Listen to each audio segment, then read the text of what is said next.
friends. Welcome to the 7th episode of the Anti-Professional Podcast. I'm your host, Chuck Copenspire, and I will be joined today by Jordan Divecha, who is on the bleeding edge of technology and creativity, just like myself, which I love. This podcast, as always, is sponsored by Identity Pending, which is my creative agency where we solve digital marketing problems for bold businesses or even boring businesses who just want to stand out a little bit. Without much further ado, let's get into it. All right. Welcome, humans, to the 7th episode of the Anti-Professional Podcast. I'm here with Jordan Divecha, and I will be opening with our customary poem that goes like this. Jordan, this moment is important.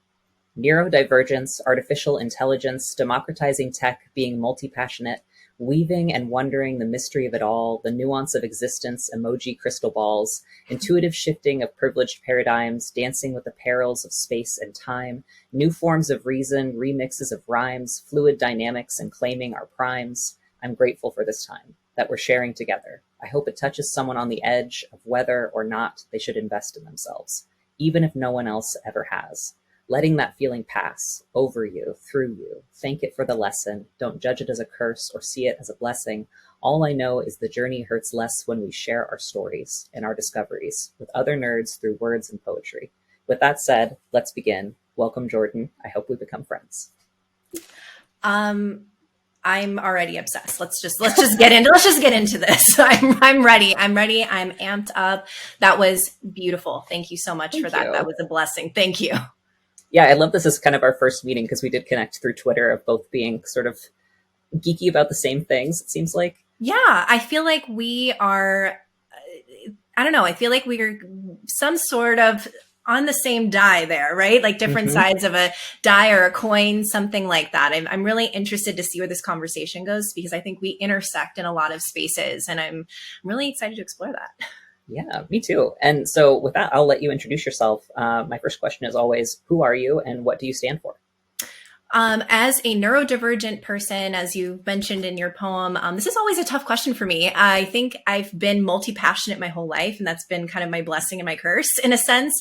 I've done a lot of things. I feel like I've lived many, many lives in my work, especially very nonlinear over the years and just in life in general. So sometimes it's hard for me to know where to start. I guess I grew up in Miami. I live in Los Angeles now. That's my location. My brain, however, is somewhere off in the galaxy at any given time, trying to always bring it back down to earth. But yeah, I mean, truly who I am is somebody who's really passionate about this intersection of impact and creators. And I feel like it's been that before creator was even really a term. I loved working with creatives. I worked in the music industry. I was a musician myself. I went from that into kind of the entrepreneurship space early on and social impact space.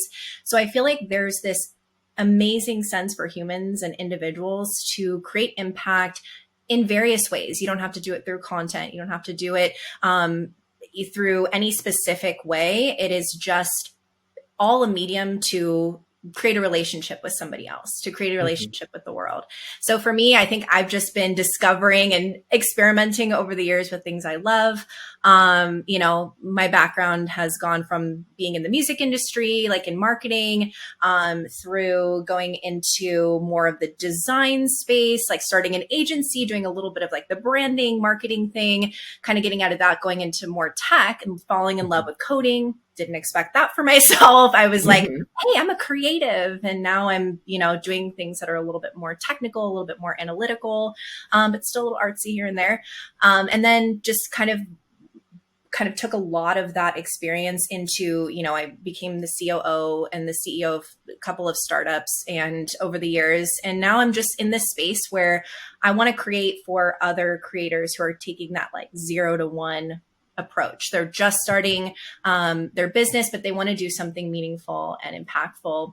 And I want to give them the resources that are, let's put it this way, maybe some of the resources that are not usually accessible to a lot of new entrepreneurs who didn't go to the top top name schools, or Mhm. maybe they're kind of feeling like a misfit in their industry. I want to support those people. So I guess that's a lot about my like career side of who I am. Mhm.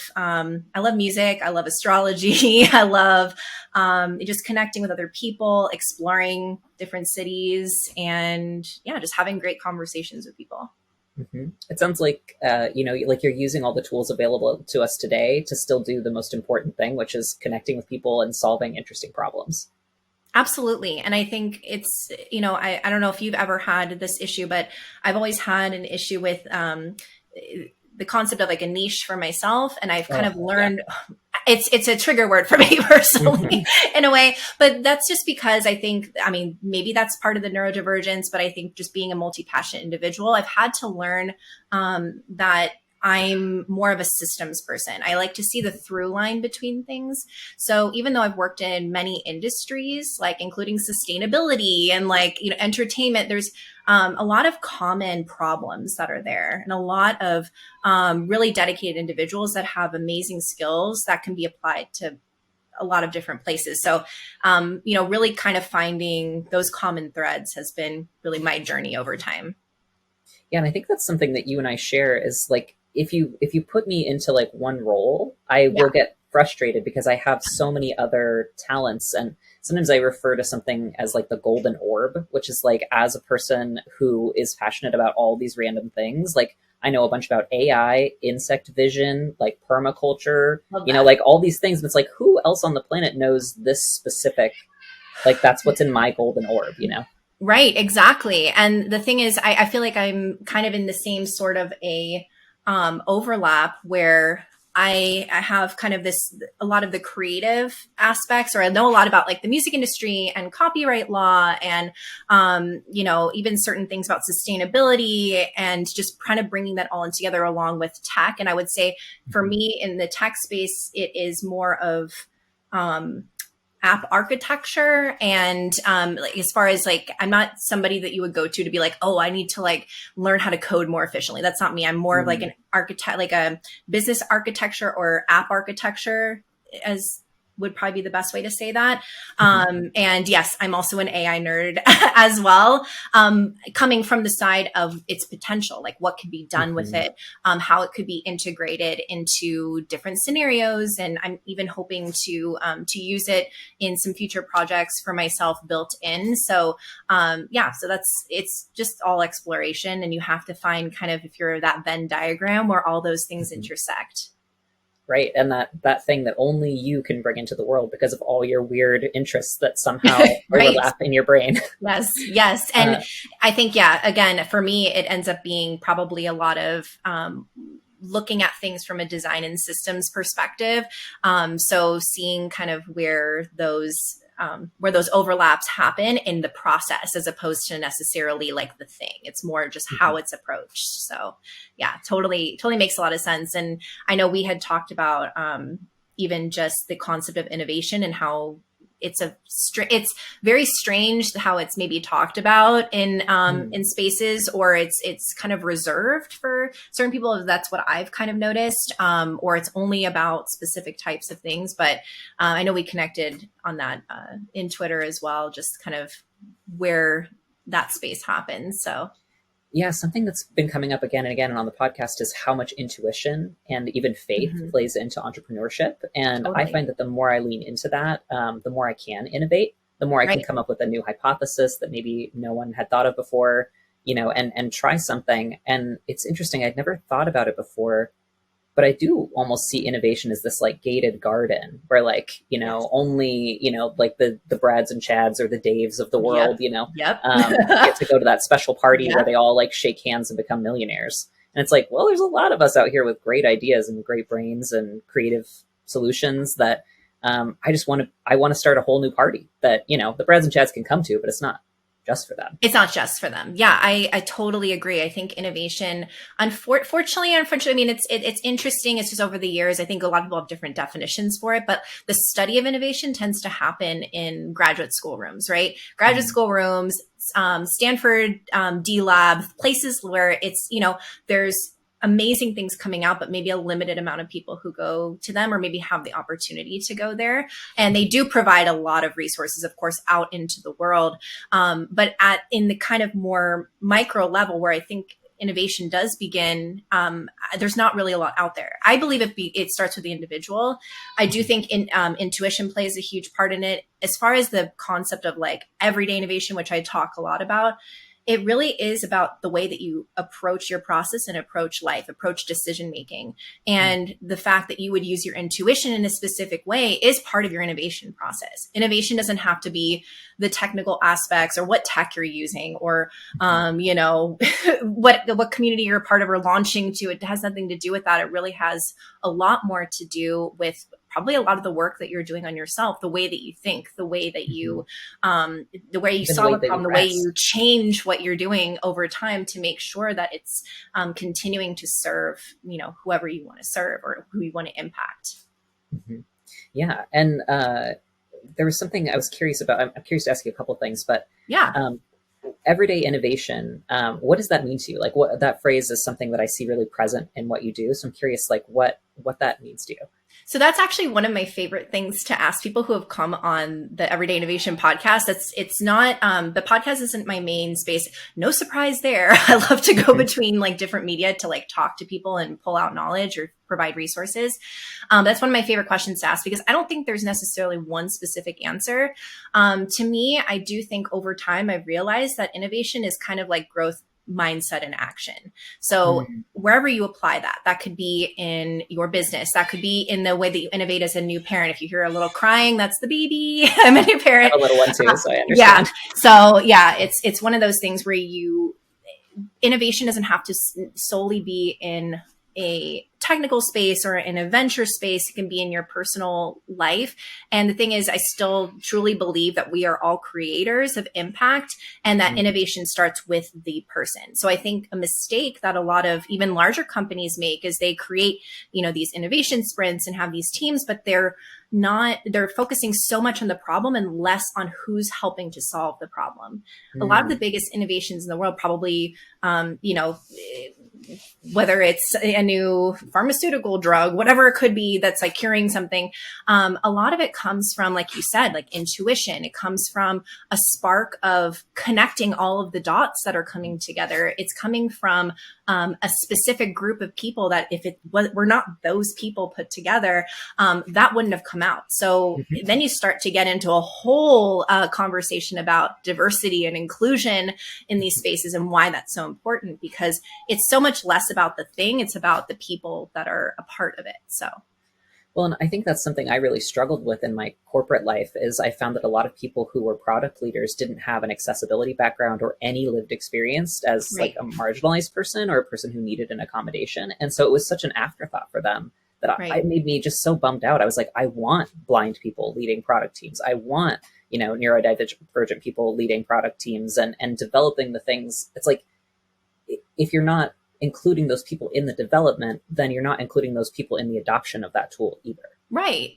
Why wouldn't you consider, why would you leave out a specific group of people that can benefit you? I mean, this is a win-win situation. It seems a little silly to not include that. And, I completely agree. And I do see that as well. In, if I've worked on, I haven't worked at a larger company in like the product side, but I have worked with them and I've seen similar kinds of blind spots. And that's sometimes things that you have to learn over time. And it's also about including the people in the spaces so they can tell you that. There's no reason why you should always know everything about, somebody if you haven't lived it. But at the same time, it is important to include people in those spaces and in in design research. So, especially when creating new products, being able to include those people in your research and your studies and your MVPs and your beta testing, like it's so important. And again, better innovation because you're going to get the feedback that you need to, to do better and to make it even more amazing. Yeah. And the thing I always say is like, I think you should do accessible or universal design because it's the right thing to do, but you also will make more money if your product is easier to use.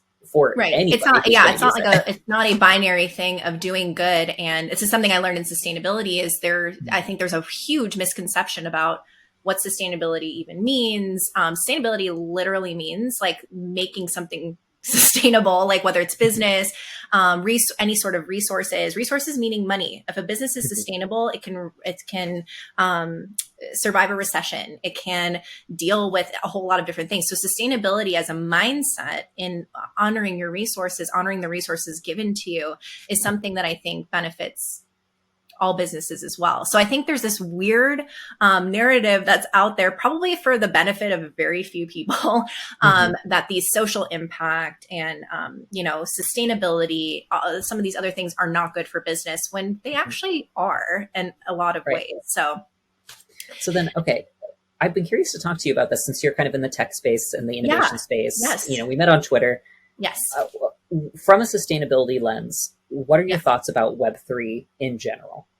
Okay. So I have very mixed thoughts. I purposely did not get into the crypto space because I feel like financial markets, they take some time. They're always going to be regulated. So for me, I was really more interested in the broad architecture spectrum of Web3 and its possibilities.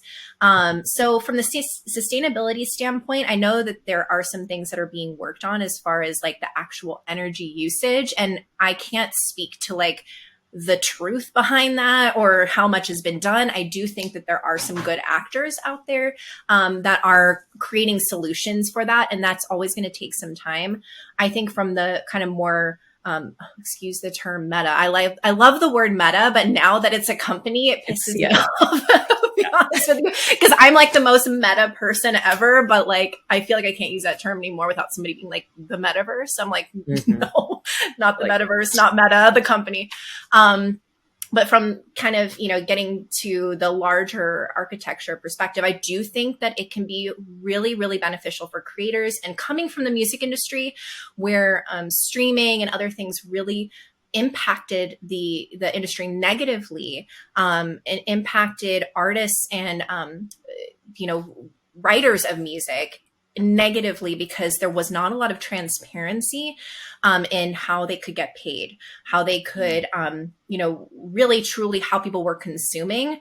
I think that it does provide some new opportunities for people to take ownership over their content, take ownership in a new way that can create some more, can help with income disparity in the arts. And then fortunately, I think a lot of artists are turned off by Web3 because of the whole NFT thing. People were just making random drawings. A lot of them were scams, things like that. But I do think later in the future, when things are a bit more regulated and there's some more rules of the game put out there, there can be some really interesting opportunities for creators of all types to better leverage, their talent. And I think creators too can have a bit more ownership and a little bit more say against a lot of these larger brands that maybe are using or misusing their data and content. And I'm very passionate about that. I'm very into people not relying on platforms as much, especially social platforms, just because we can see at any point things can go south. And, there's not a lot of transparency in how things are used and also how much money they're making off of what you're doing.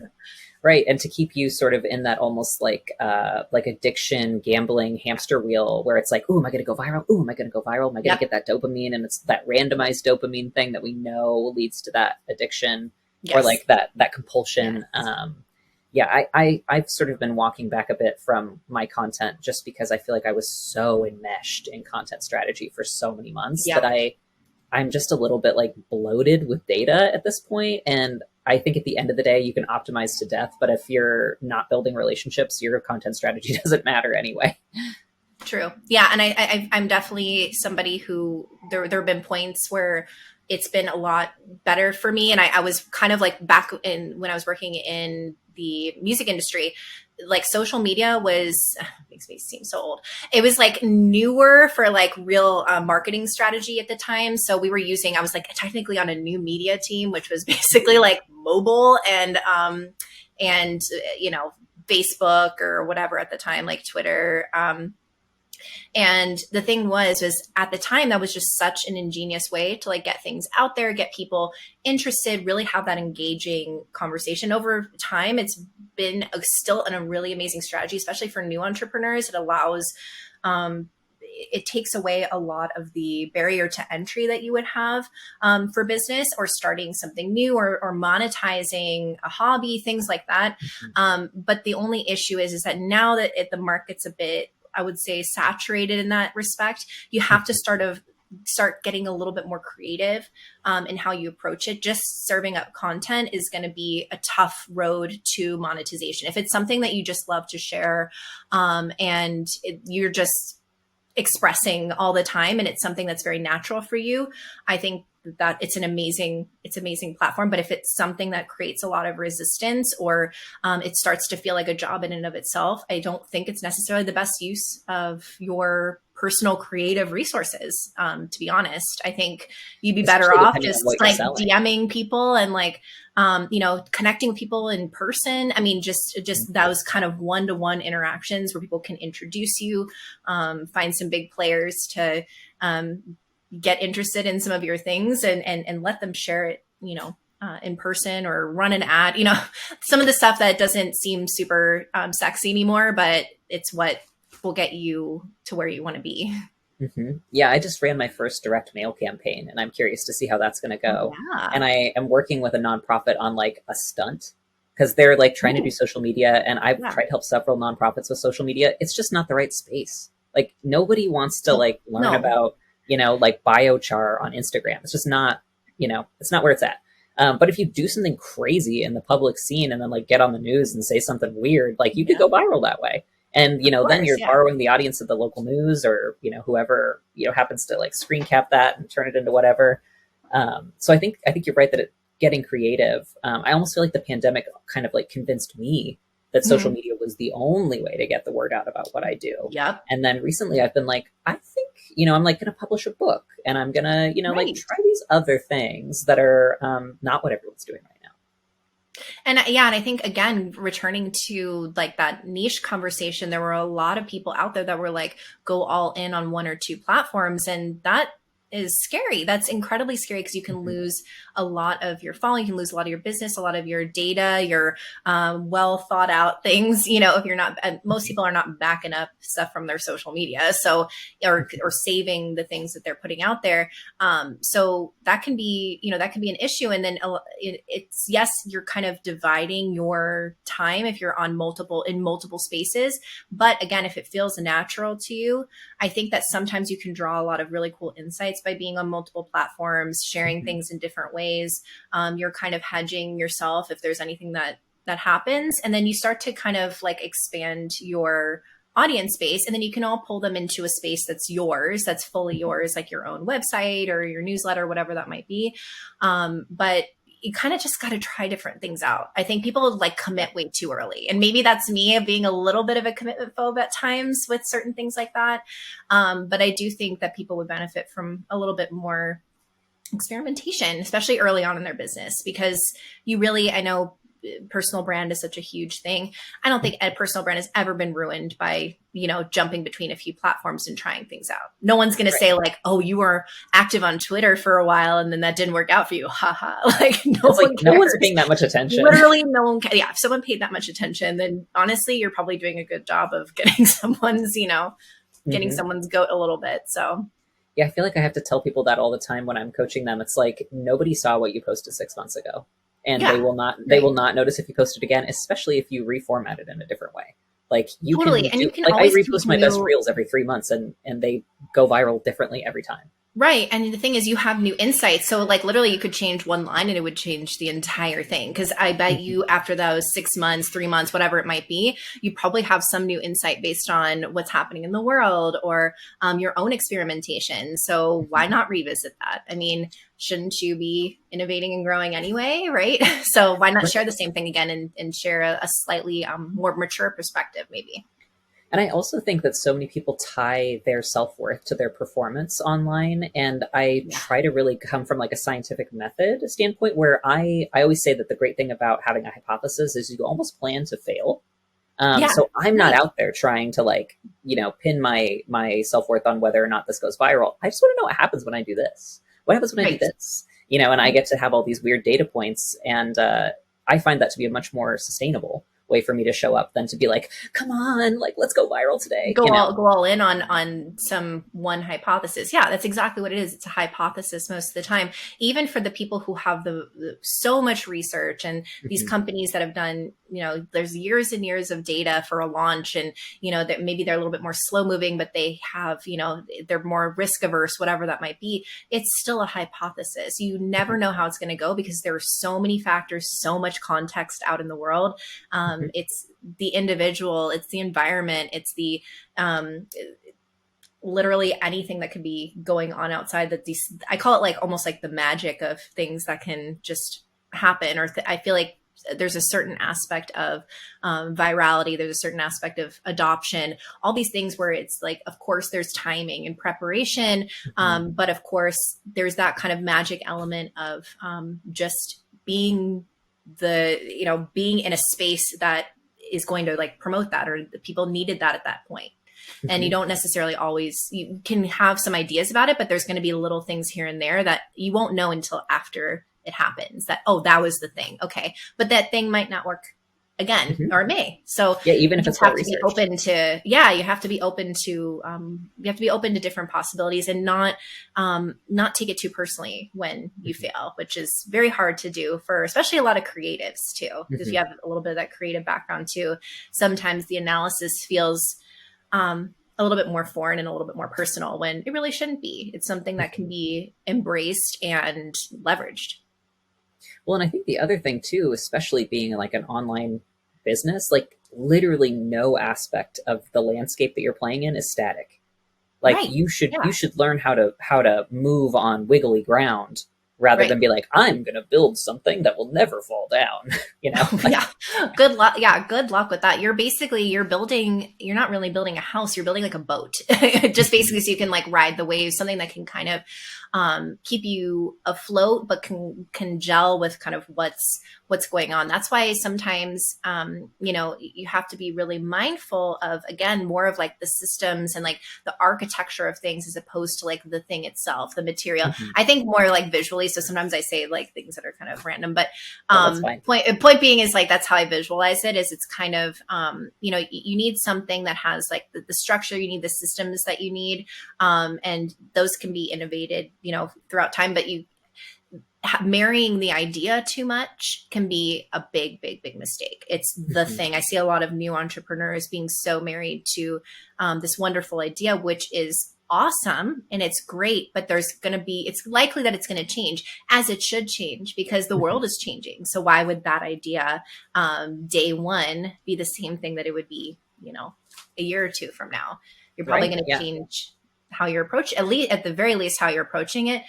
Likely it'll be reflected in the product or the actual thing itself. Mhm. Yeah, and you can always, take bits of what you've built and then like, reassemble them into new things if they're, Yes. sort of designed in a modular way like that. Yeah. Um, yeah, it's I think it's an interesting space, and tying it back to like neurodivergence and neurodiversity. I think that some of us are uh, in certain contexts where like if I'm challenged in a context where I have to stay still, Yeah. I have an advantage in a context where things are ever changing because my Yep. brain loves that stuff. It's like Yes. pure fascination for me to watch. Yes. Like people are like, oh, the algorithm changed again, and I'm like, ooh, Sweet. like time for some new Cool. experiments. Like what happens if I do this now?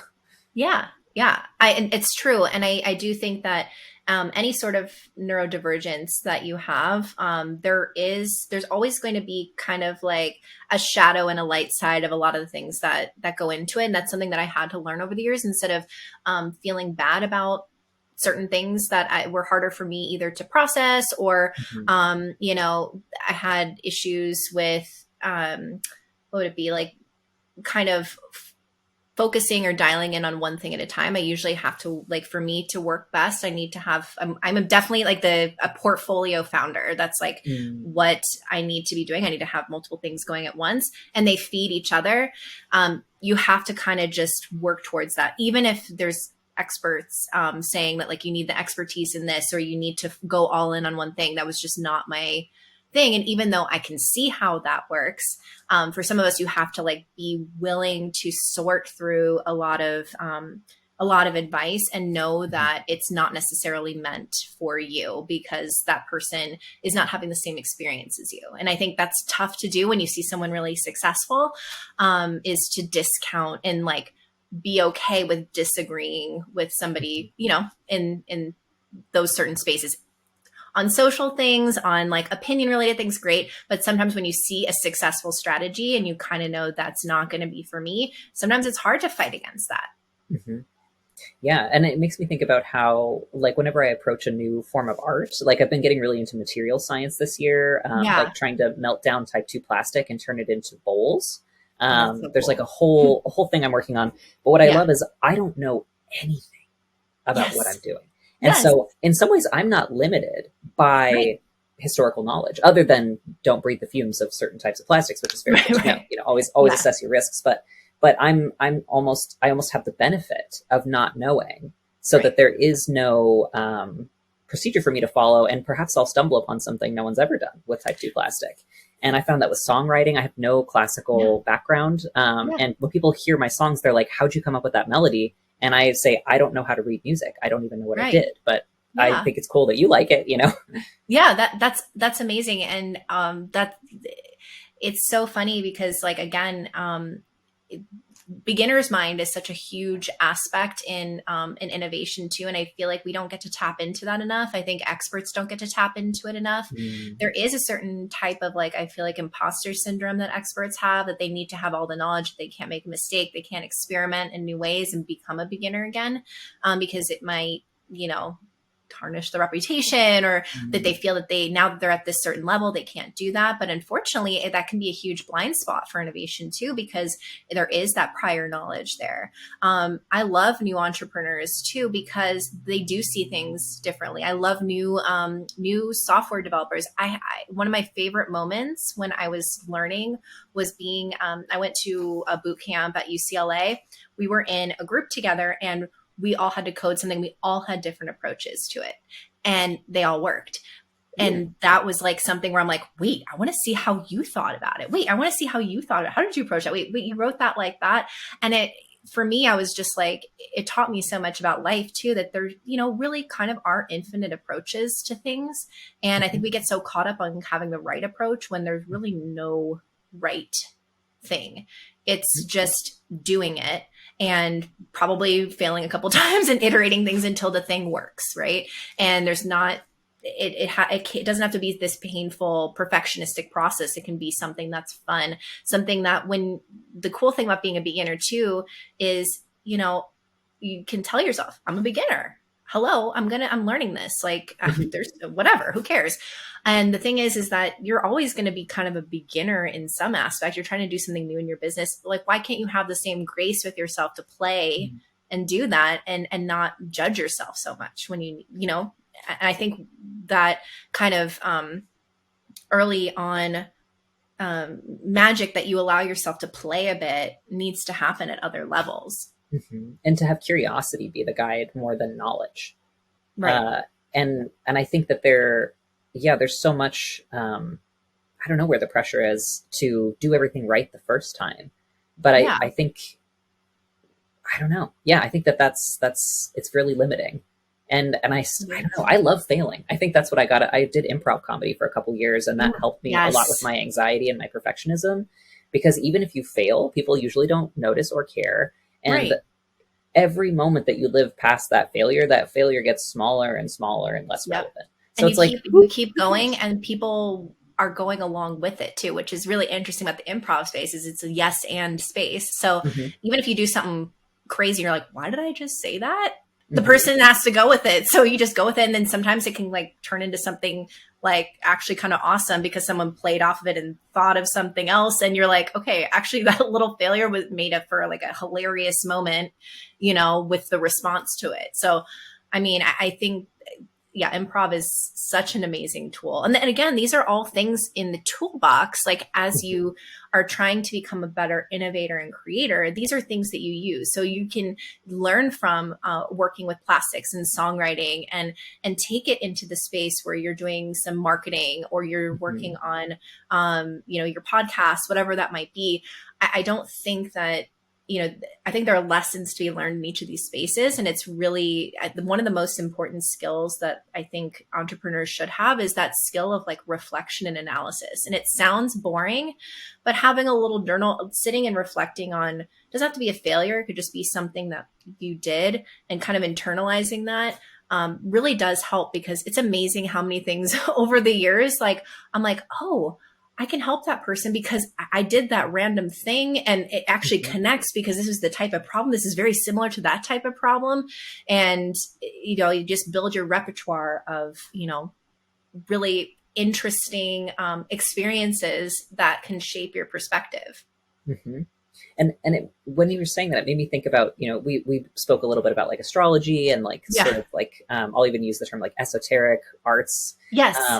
And something I have experienced more and more, both as a business person and, a poet, is that I don't really feel that responsible for the things that come through me. Like I almost feel like I just try to be open. And then, when I say that weird thing in an improv scene, maybe it's not about me because it's for them. Right. And I just sort of try to remove my association with most of my creative output, because I just feel like an instrument, and the breath that moves through me is what's actually impressive. I'm just a tube, Yeah. And the thing is, I mean, it's that and both. I think there can be a space for also developing the channel and the tool, and being proud of your process and the way that you handle things and navigate life. But at the same time, be okay with being kind of the medium for things as well. Because in the end, again, it's all about relationships. I don't care if you're running a business,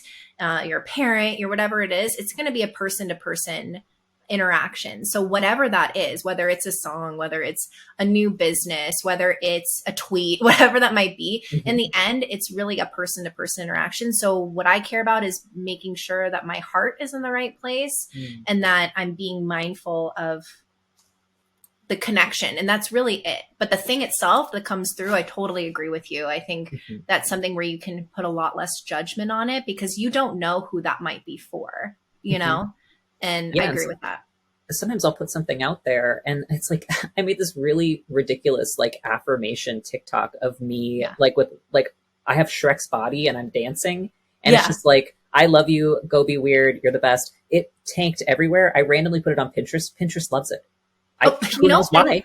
But it hit all those people 6 months after I posted it. Yeah. And I think I totally agree. There have been some things that I felt were totally random, but they really hit somewhere. And it's not about like how well it did. It's just, I could see and feel a response that was different. And it was something that was channeled. Like, that it was channeled, because for me, it resonated in the moment, and it happened to be there at the right time for other people. And it's just little things here and there. And sometimes, I've noticed myself, I will over edit myself, or start to do something, or put a story up and take it down, things like that, where, sometimes I've gotten better about it, but then there are times where I will kind of just be like, oh no, I'm not going to do that right now. Or, oh, I started typing that. No, I'm not going to press, publish on that. And I do regret, I think sometimes, the things that maybe I didn't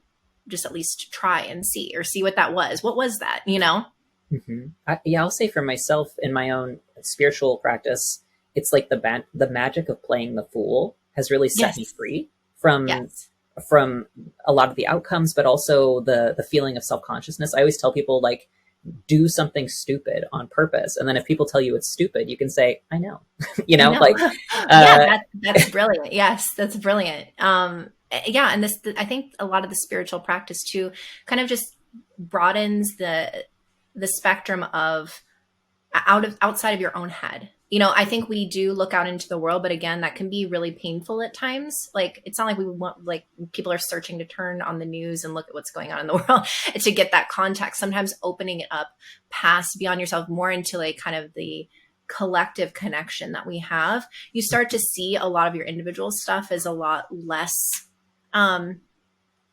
important or anxiety inducing, because it's just, you're just like playing amongst a whole bunch of other ants on here. Then that's why I think I love space too, because you start to like explore the depths of space and you're like, okay, like it almost is. I know for some it's anxiety inducing. For me, it's calming, because I'm just like, oh my gosh, there are like so many galaxies, so many planets, so many things. Like, and here's me, and I'm like worried about like a deadline for something. That's hilarious, But yeah, this spiritual aspect, I think, is highly underrated in the creative process. I do think it is talked about in a lot of spaces, but like really in the innovation space, when you're starting to get into tech and to,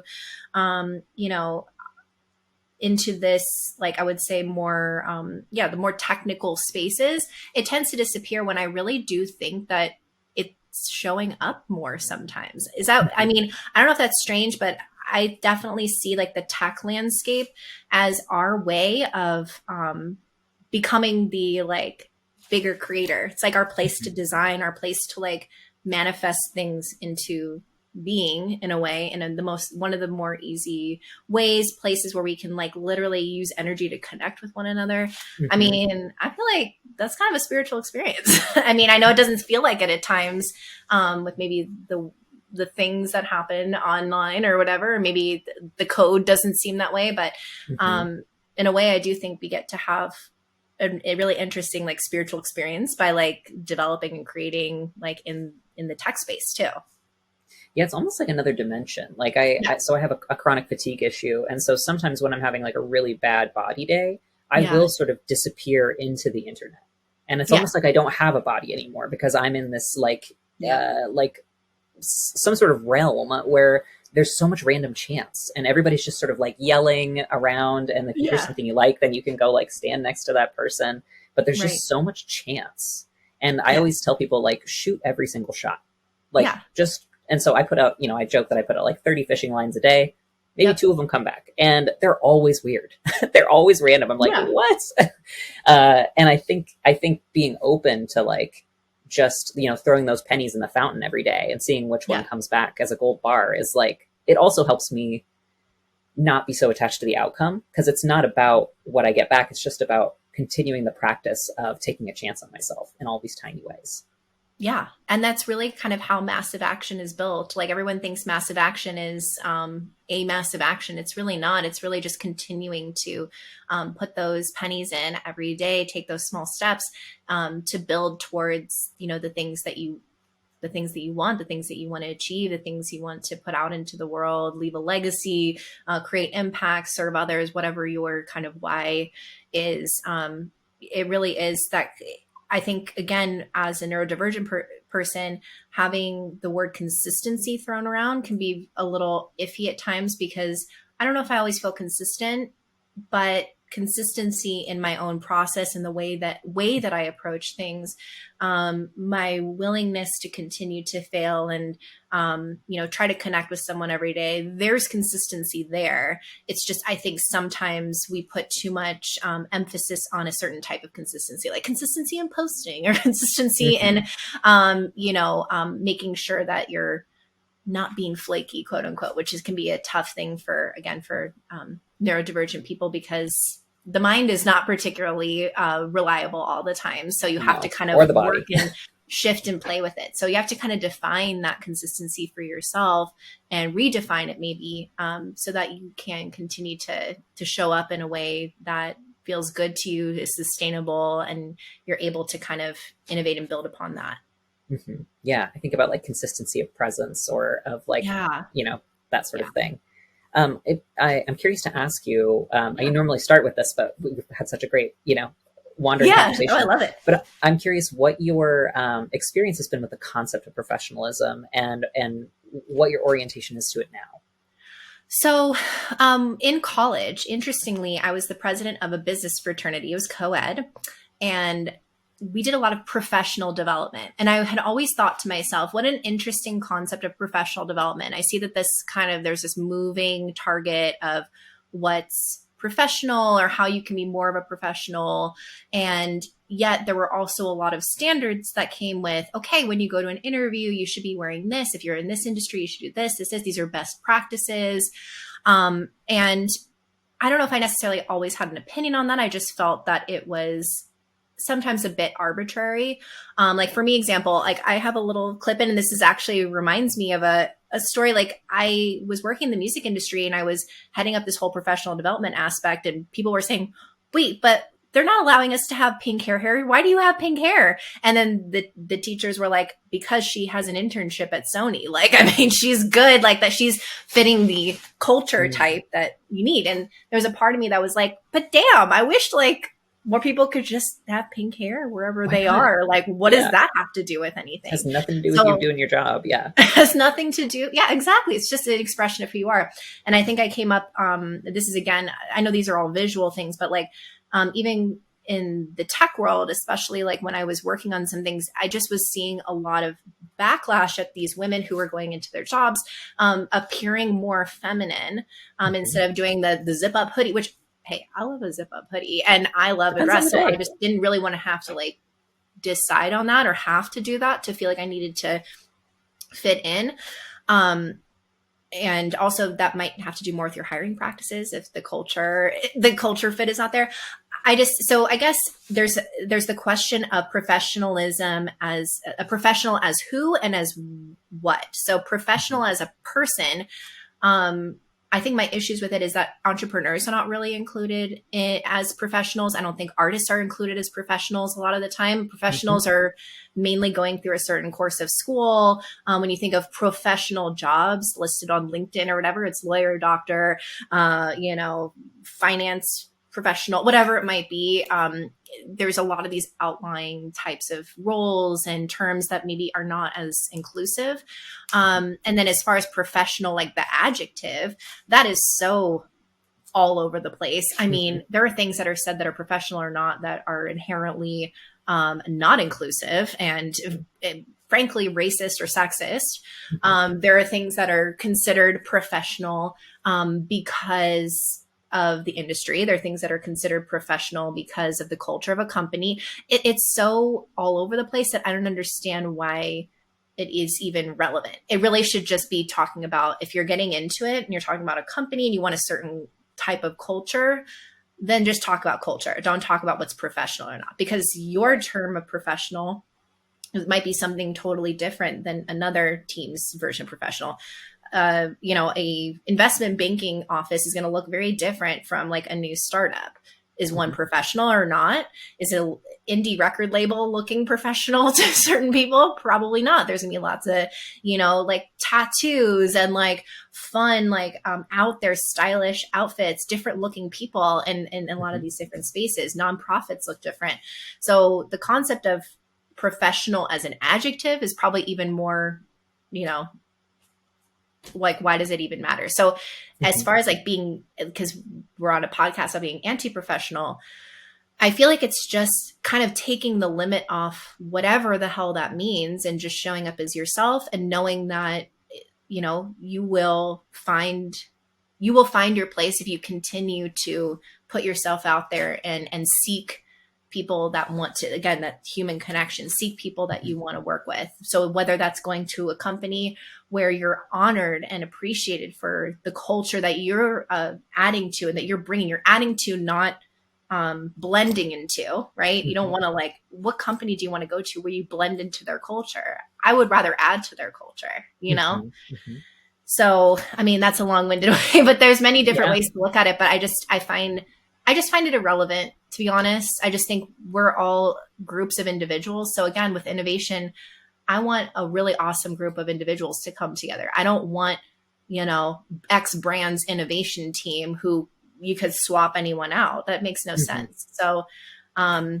And they're afraid to stand out or disagree and I think a lot of companies are moving in that way because they're seeing, again, like anything else, inclusion is great socially, but it's actually great for money too. I mean, hello, it's just a common sense strategy. And especially now that the audience of the world is becoming more diverse and getting some more opportunities. There's new faces, new identities that are coming out there. Like, you know, you want to be, you want to have that reflection out into the world so that you can call out to that person and get that response. Mm-hmm.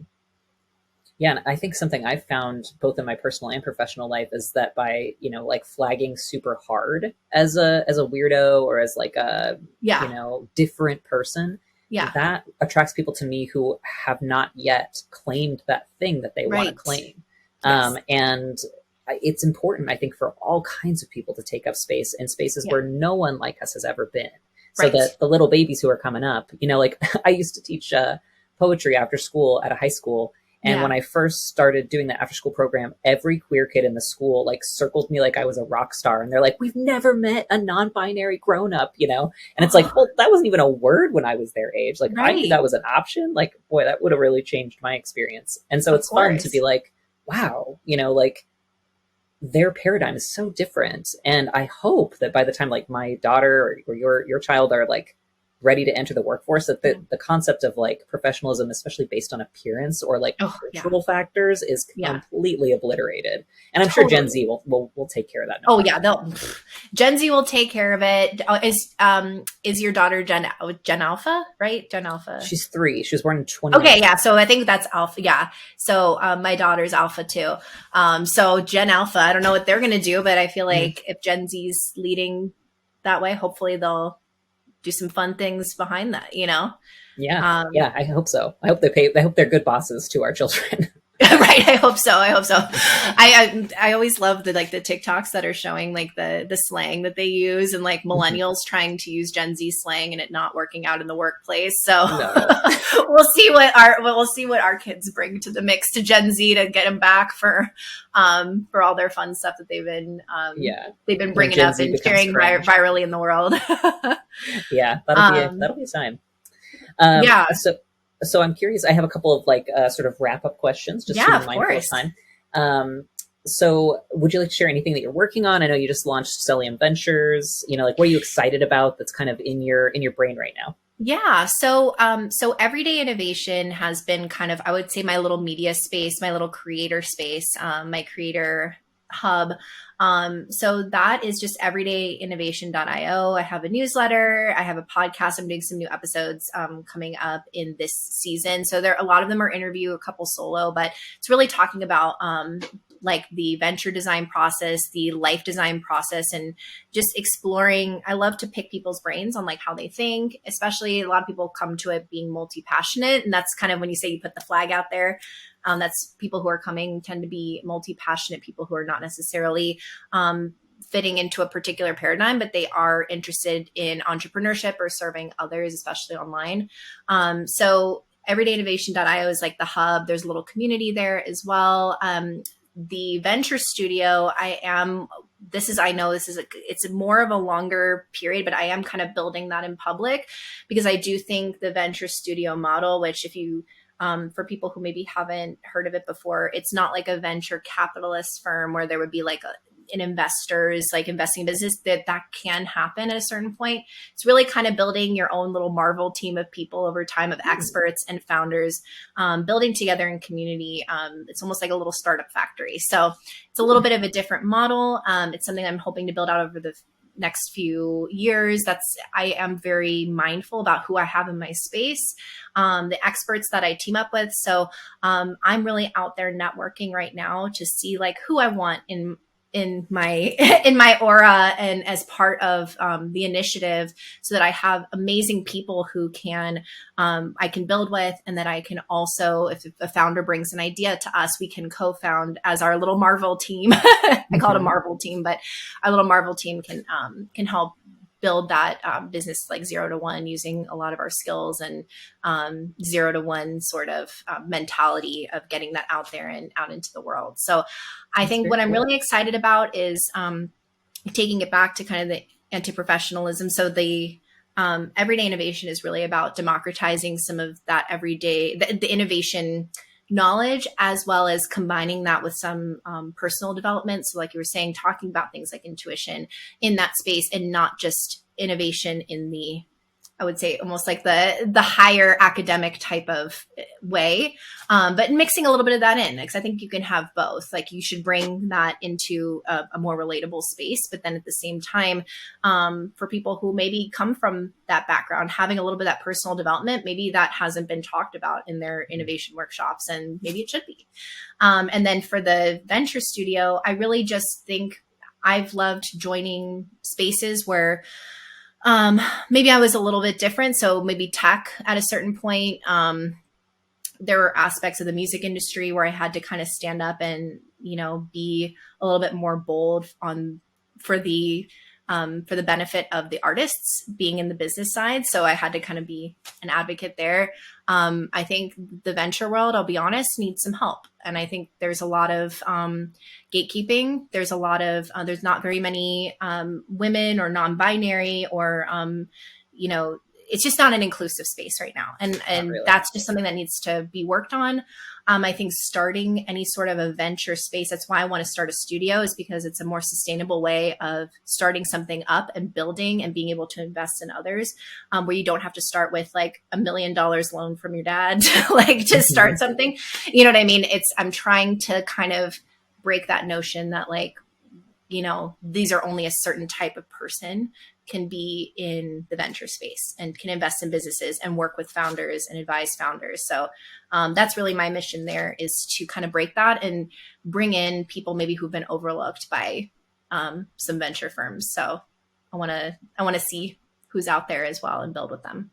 That's very cool. I've never actually heard of a venture studio model. That's they're inspiring to me. I wouldn't say new. I think there've been some that have been around, but there's actually a really great recap on it. I'm just plugging a good friend's community. It's called Trends VC. It's a great newsletter too. It's just trends.vc. They just did one on paid communities. So they have these really awesome analysts that they share business people in the space, creators in the space, tools in the space. So you can kind of get a rundown, of different industries, or if you wanted to learn a little bit more about blockchain technology or certain AI pieces, they'll write these really awesome reports from like an analyst perspective, but very, very digestible. So if you want to learn more about something, what tools are coming up, what people are doing in that space, it's a great place to learn about it. So I learned about startup studios from them. So venture startup studios, they are synonymous. But they're just, they're interesting. They're kind of like little baby startup factories, but you're doing it in a way that is, more inclusive, and you can do a lot more community building that way. That's exciting. I'll have to look into that, because I feel like I would really enjoy participating in spaces like that. I've always enjoyed the startup. Yeah. In the end, like my vision is really to just build a very inclusive, like larger ecosystem that is not necessarily dependent on me or anybody else, just a place where, creator entrepreneurs, I would say kind of that sort of mentality can be seen and be funded and be part of building really impactful products together. Love that.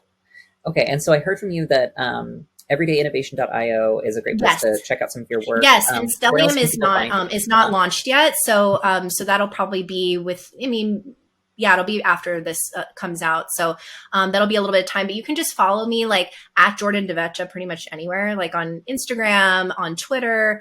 I'm on LinkedIn. Like I'm just testing things everywhere. So so my personal accounts on social media will definitely be covering that journey. So and then of course, if you're following that, then you'll probably see things from a little bit of everything. So it's usually easiest to follow me, but everydayinnovation.io is something that puts out content regularly. And I have some great podcast interviews on there with other multi-passion entrepreneurs. So cool. Always happy to share those.